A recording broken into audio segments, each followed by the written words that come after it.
புதுச்சேரி மேரி உழவர்கரை பகுதியில் வரலாற்று சிறப்பு மிக்க 1000 ஆண்டுகள் பழமை வாய்ந்த ஸ்ரீ மீனாட்சி சுந்தரேஸ்வரர் திருக்கோவிலில் திருப்பணிகள் நடைபெறுவதற்கான தொடக்க விழா முதலமைச்சர் ரங்கசாமி தலைமையில் நடைபெற்றது.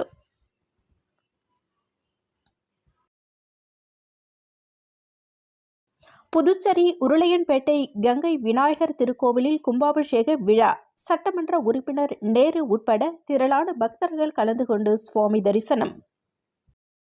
காசிக்கும் வீசம் மிகுந்த வில்லியனூர் திருக்காஞ்சி ஸ்ரீ கங்கை வராக நதீஸ்வரர் திருக்கோவிலில் நிலை வாசக்கால் வைக்கும் நிகழ்வு நடைபெற்றது. இதில் திரளான பொதுமக்கள் கலந்து கொண்டு சுவாமி தரிசனம் செய்தனர்.